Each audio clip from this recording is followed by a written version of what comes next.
So what's this guy all about? He sounds good half of the time, and the other time he's giving us the Freemason hand signs. There we go, the X. Well, he can't betray you unless he gains your trust first. So first he's going to gain your trust, and then he's going to tell you to send your child off to war to kill peasant people in the Middle East. Another little Pied Piper here. Yeah, show us your allegiance. As in water, face reflects face, so a man's heart reveals the man.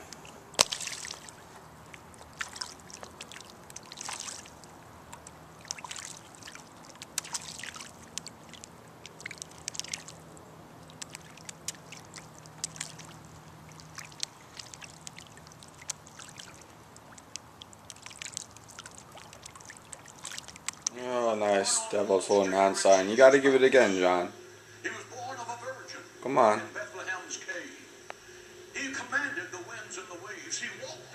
There you go. You can't just give it once. He has to give it like 2 or 3 times in a row.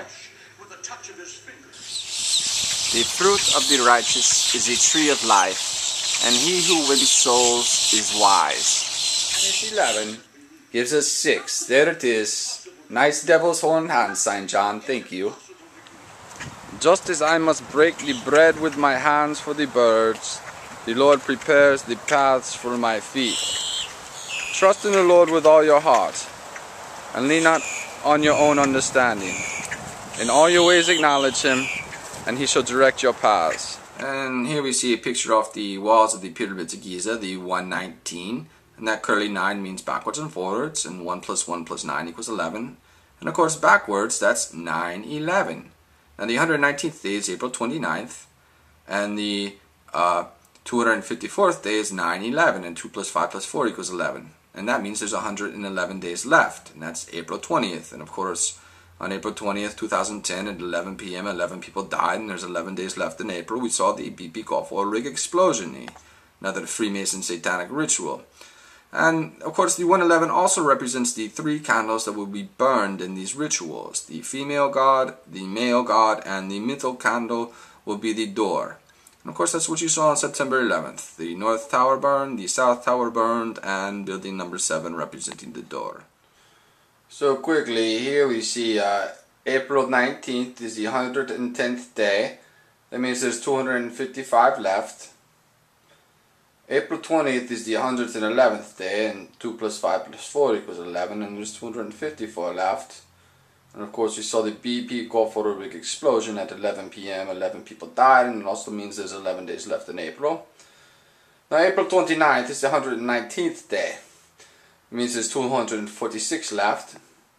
And of course 1 plus 1 plus 9 equals 11, and backwards that is 9/11. And there's April 10th. This is the 101th day, and there's 264 left. And we see that 9/11 is the 254th day, and that means there's 111 left. And 9 plus 1 plus 1 equals 11, and 91 plus 1 equals 92. And of course 9 plus 2 equals 11, and 2 plus 5 plus 4 equals 11.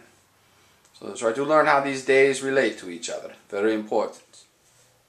My son, if you receive my words and treasure my commands within you, so that you incline your ear to wisdom and apply your heart to understanding. Yes, if you cry out for discernment and lift up your voice for understanding, if you seek her as silver and search for her as hidden treasures, then you will understand the fear of the Lord and find the knowledge of God. For the Lord gives wisdom. From his mouth come knowledge and understanding. He stores up sound wisdom for the upright. He is a shield to those who walk uprightly. He guards the paths of justice and preserves the way of his saints. Then you will understand righteousness and justice, equity in every good path. When wisdom enters your heart and knowledge is pleasant to your soul, discretion will preserve you, understanding will keep you, to deliver you from the way of evil, from the man who speaks perverse things, from those who leave the paths of uprightness to walk in the ways of darkness, who rejoice in doing evil and delight in the perversity of the wicked, whose ways are crooked, and who are devious in their paths, to deliver you from the immoral woman, from the seductress who flatters with her words, who forsakes the companion of her youth and forgets the covenant of her God. For her house leads down to death, and her paths to the dead. None who go to her return, nor do they regain the paths of life. So you may walk in the way of goodness, and keep to the paths of righteousness. For the upright will dwell in the land, and the blameless will remain in it. But the wicked will be cut off from the earth, and the unfaithful will be uprooted from it. As cold water to a weary soul, so is good news from a far country. And so this is what many people went through on 9/11. Notice that the man is dressed much like a stockbroker. And of course, many were burned alive on September 11th, 2001. Those who weren't lucky enough to make it to the windows to jump, which is pretty much what I think should happen to George W. Bush. He should be lit on fire and thrown out of a window. If I only had about 4 courageous, brave soldiers, we could accomplish this, but it's very hard when most people are just so consumed with their own self-interests, lacking courage, lovers of lies, cowards. But nonetheless, that's what I'm here for, to put this angel of the bottomless pit back in the pit. And of course, here you see the burning tower. And of course, the joke's on you, people, because you are all participating in your self-destruction, and you aren't doing much about it, except of course for the people of Egypt, who I congratulate for liberating themselves. And I hope they get that devil-worshipping Freemason scum out of office one way or the other.